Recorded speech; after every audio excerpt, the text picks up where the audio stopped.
I'm Charlotte. And I'm Dina. Welcome to the Grim Curriculum. Here we are at episode 75.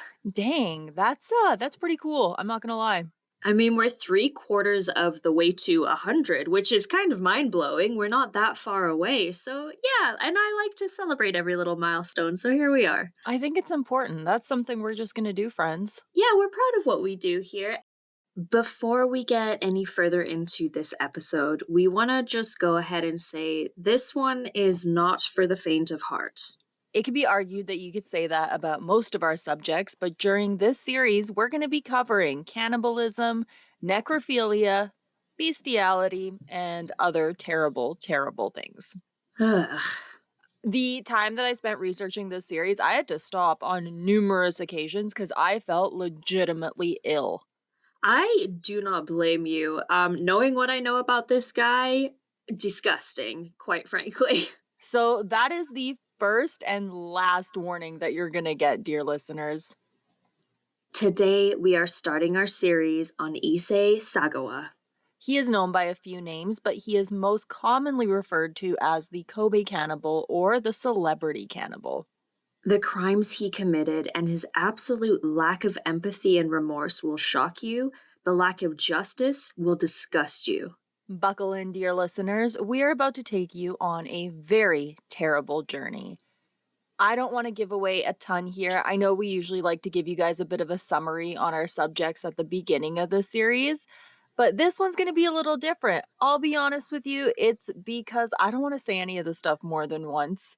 It's bad. Fair. Yeah, fair. He killed once, which is far less than some of our other subjects, but I can promise you this is probably going to be one of the most evil human beings you've ever heard about, and the worst part is he basically got away with it. Yeah, this is a frustrating one, you guys, and once again, it's real bad. He basically, all the bad, evil guy checklist, he checks it all. That's the honest truth. First and foremost, before we get into the early life of this absolute monster, I'd like to give a giant shout out and thank you to our dear friend Pink Flamingo 20 for her help with the research this week. I know reading about the young life of Issei Sagawa is probably not the most fun you've ever had, but you did an amazing job, so thank you. Thank you once again. You're awesome, Pink.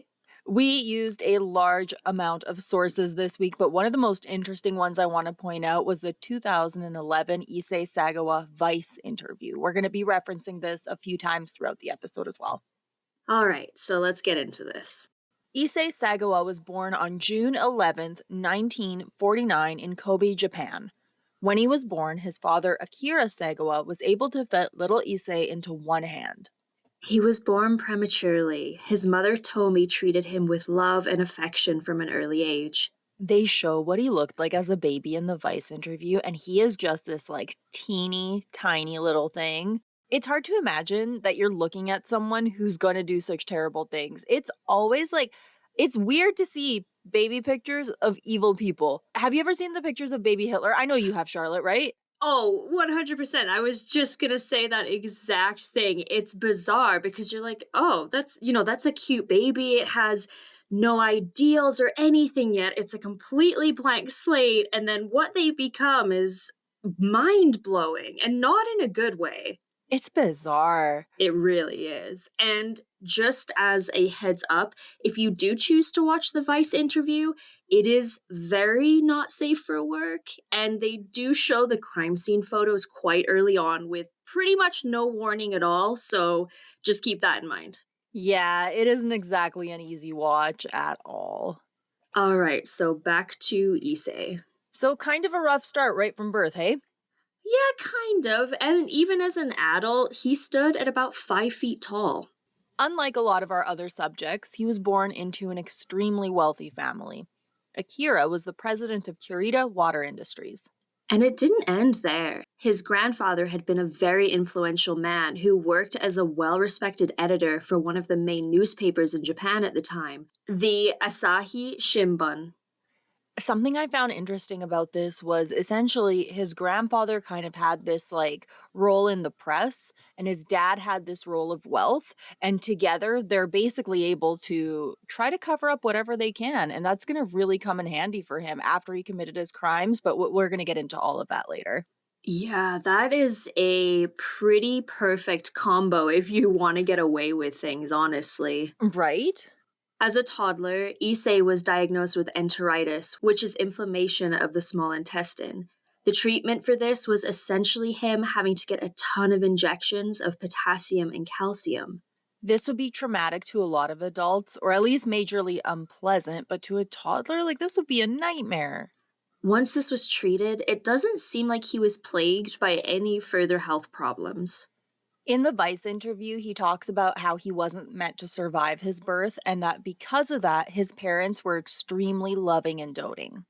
Something interesting to note that he describes himself as small and frail, which just really isn't the description one would imagine for someone who did something as awful as he has. His childhood was admittedly a pretty strange one. In later interviews, he would talk a lot about this quote unquote game that he would play with his dad, uncle, and brother. Now, this is a pretty elaborate game, so we're going to try to break it down as best as possible here. Yeah, there's quite a bit of strange plot. Yeah, and I want to say there's a couple different versions of the story. They're all weird as hell, but essentially, this is the main one that he talks about. Okay, so his uncle would play the role of the evil giant. He would chase the boys in an attempt to catch them and eat them. I mean, already we're off to a wild start. His father would act as the brave knight who would attempt to slay the giant and save the day. But apparently, his father wasn't a very good knight because most of the time he would lose and the boys would end up as an ingredient in the giant's stew. We found another version of this story where both his uncle and his father are the evil giants, which really doesn't make any of this better or worse, but it's just kind of all legitimately weird.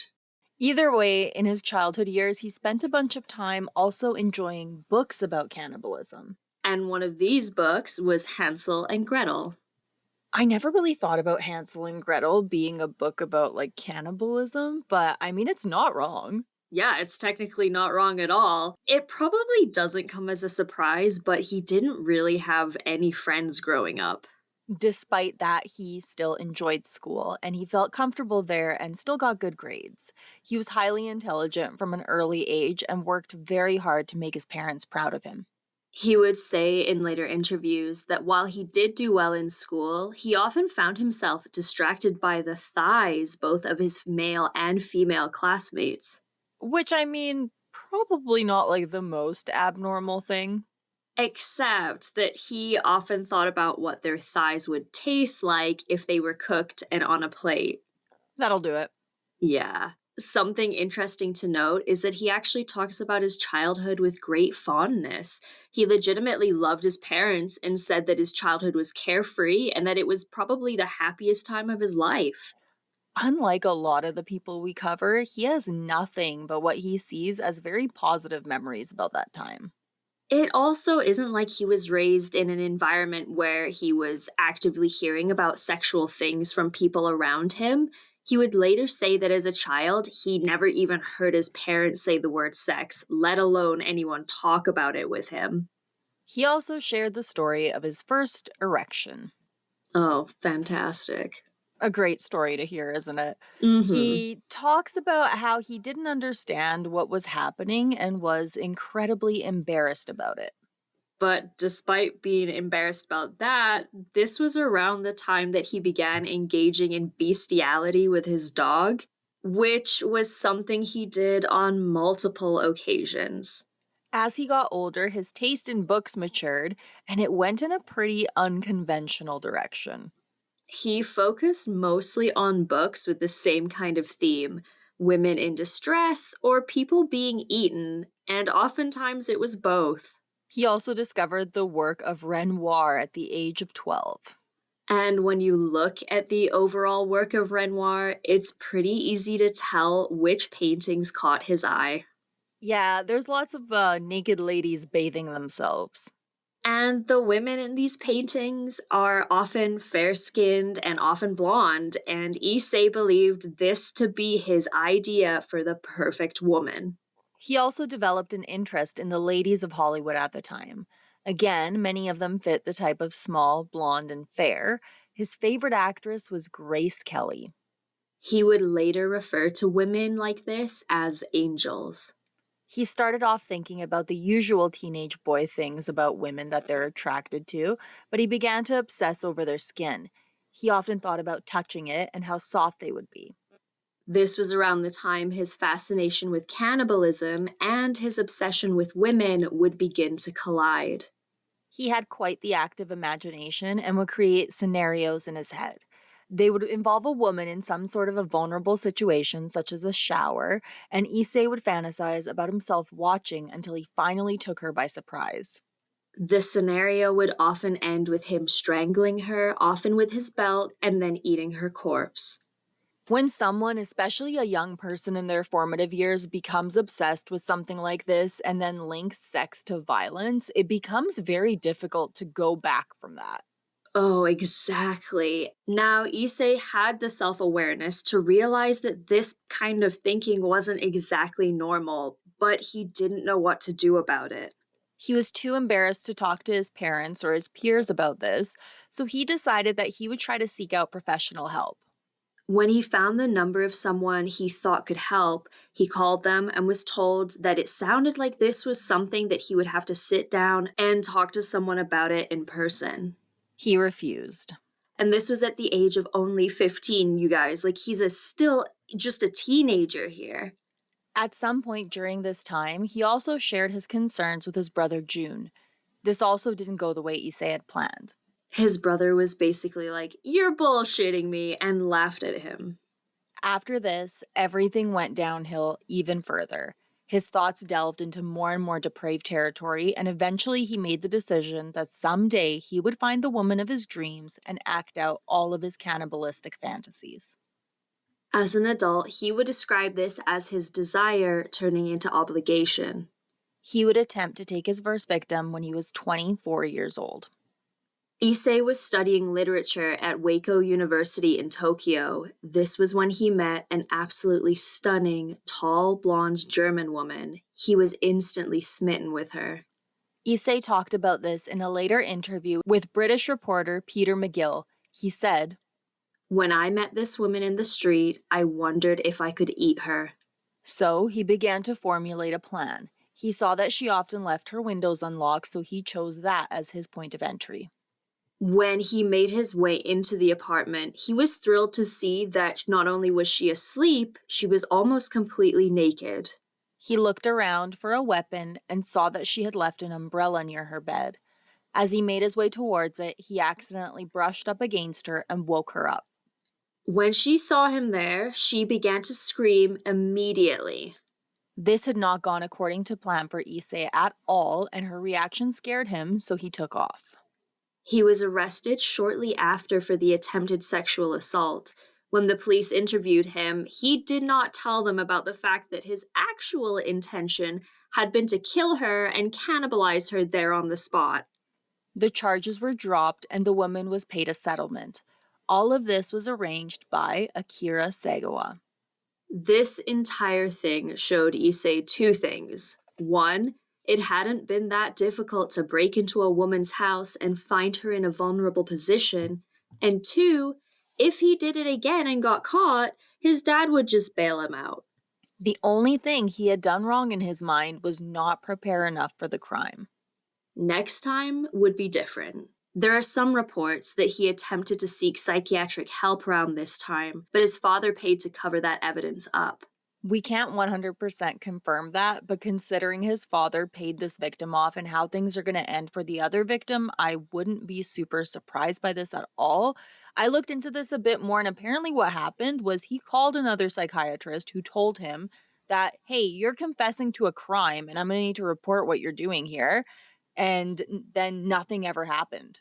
So once again, he's just kind of gotten away with something, although if someone would have tried to help him at this time, would it have gone differently? Or if the guy would have just reported him and said nothing to Issei, had this gone completely different? And the thing about it too is like he's broken into a woman's house, yes, but he hasn't killed anyone, he hasn't cannibalized anyone yet. So, like, No. what do you do with someone like this? He shouldn't be out in public, but there's nothing yet that he's done that justifies taking him out of the public yet, Basically, yeah, that's exactly it. which is horrifying. 100%. And I'm sure there's a lot of folks out there that are on this kind of line, right? Which is Mhm. incredibly dangerous. Which brings me to one other point. Lock your windows, lock your doors. Oh, yeah, guys. This is another version of that. We never want to fearmonger or anything like that, of course, but there was, I believe, a detective. This is very or like non-verbatim, but basically what he said was the craziest kind of home intruder is the one that will break into a house not knowing what's going on inside because they don't give a fuck. So anything could happen, right?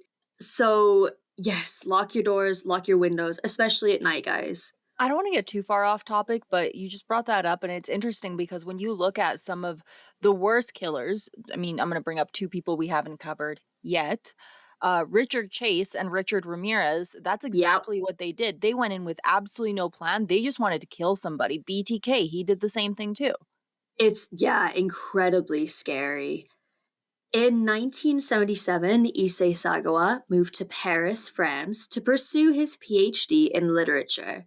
He enrolled at the Sorbonne, a well known university. A new environment only allowed him to sink further and further into his dark fantasies. And something that is interesting about this is he talks about this time in the interview on Vice. And Hmm. he says how his mom was really sad when they were saying goodbye to him. They were like saying goodbye at the train station or whatever. And she's crying and she's upset. And he doesn't say it was because she was going to miss him. In his mind, it was because she thought something terrible was going to happen. And he says, like, oh, yeah, she knew I was going to do something terrible. She must have known, blah, blah, blah. But she didn't know. How was anyone supposed to know? Oh, no. And you never expect that of your own child. No, and the fact that he's like, "Yeah, no," 'cause they were very close, and she did love him very much. So, the fact that he's like, "Oh, yeah, she wasn't gonna miss me, she just thought I was gonna kill somebody," that right there shows how little of an actual human being he really is. Oh, 100%. He's trying to project that onto someone that could never have imagined what their son was about to do. Poor Tommy.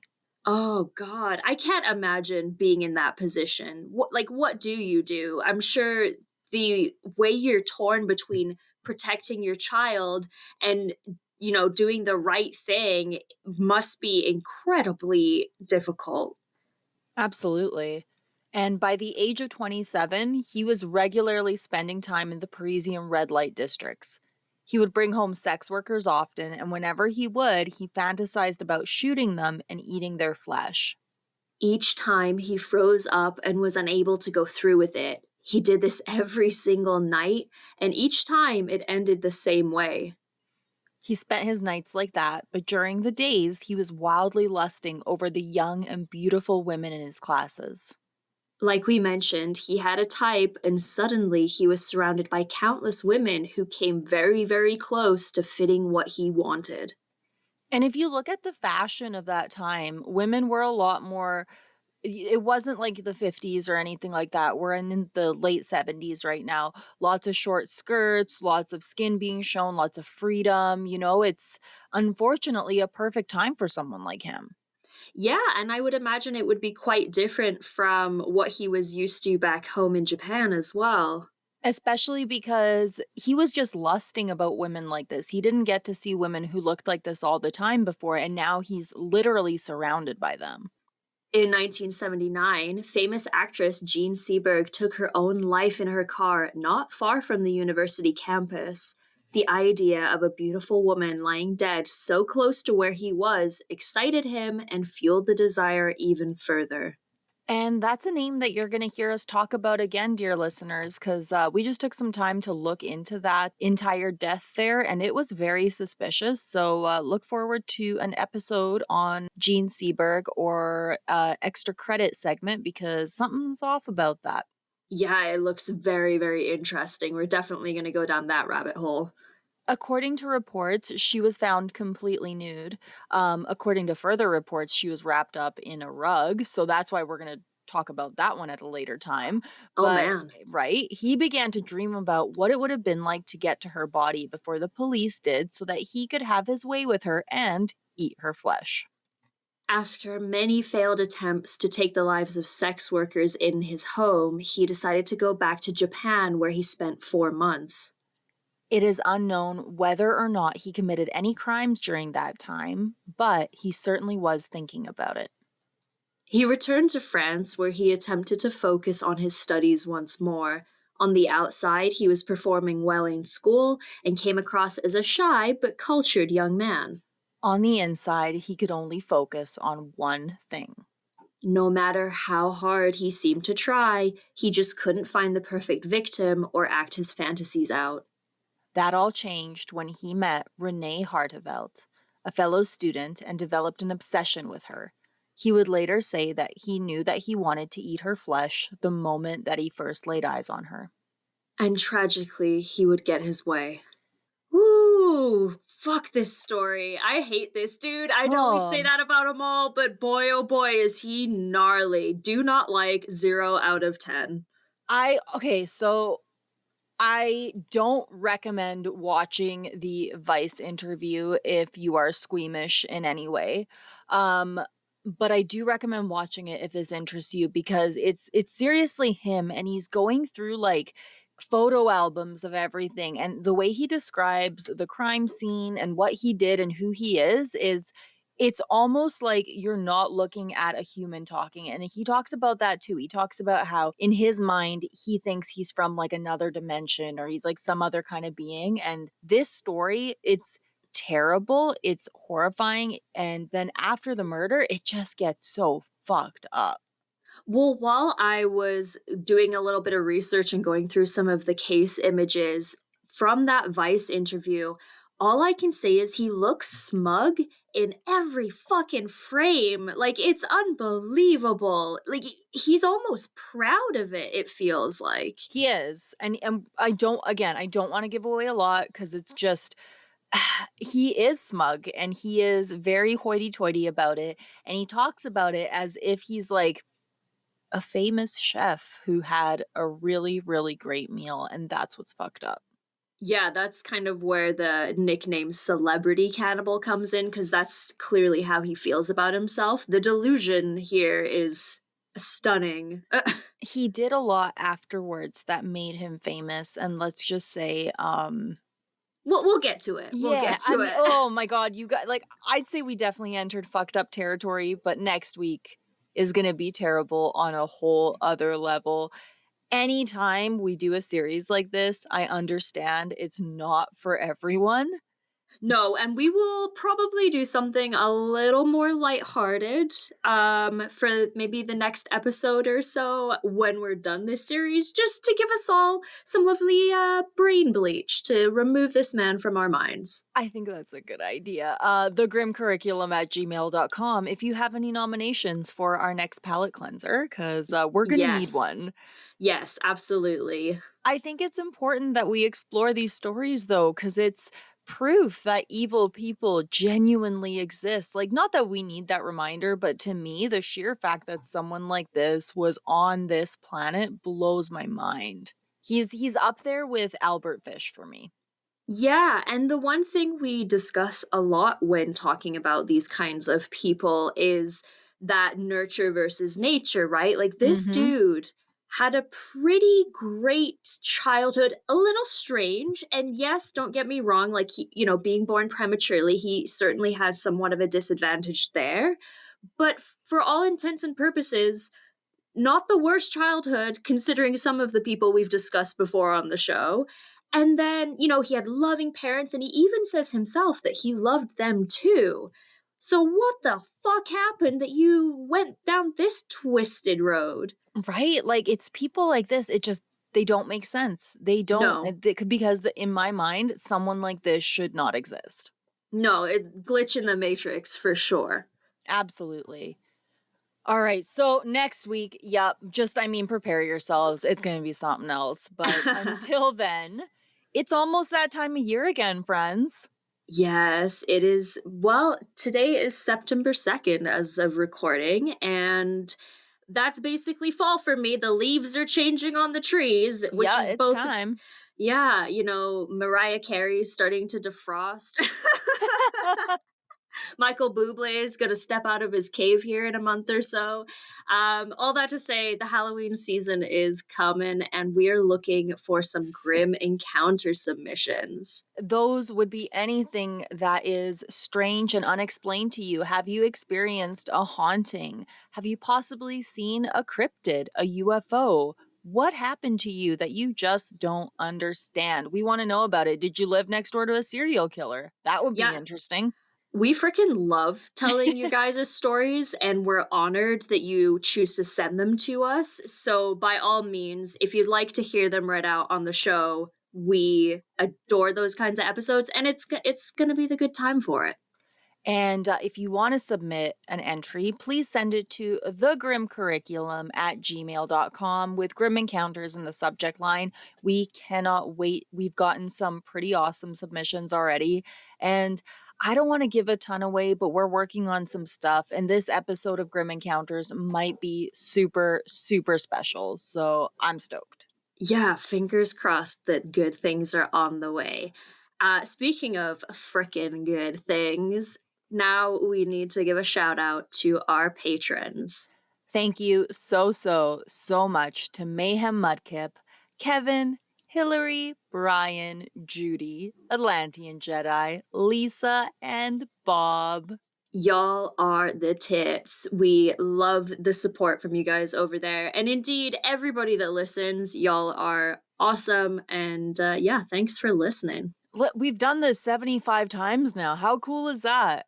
Yeah, plus, I guess we'll be on, I think, extra credit 12, which is Yeah. crazy, which is 24 weeks. Well, I guess nearly half a year of extra credit. So that's pretty What freaking the awesome hell, man? too. Like, that's crazy. I mean, you guys are awesome. I can't believe so many people listen to us and recommend us to people and just genuinely enjoy us. And I had a really high thought the other day of like, I wonder how many times I'm just like sitting and chilling in my house and my voice is playing as a part of someone else's life. I feel like at one point in time that thought would have given me the ick, but I'm pretty proud of it now. So Right? yeah. That's growth. I thought you were going to say that's gross. Anyhow, oh my God. Thank you all for listening, guys. This has been the Grim Grim Curriculum. Curriculum. Dina, did you know in ancient Asia, death by elephant was a popular form of execution? Shit. They could be taught to slowly break bones, crush skulls, twist off limbs, or even execute people using large blades fitted to their tusks. What a way to go! Yeah, and it was around for a long ass time too. So yeah, death by elephant, guys. Ouch. Bye. Bye.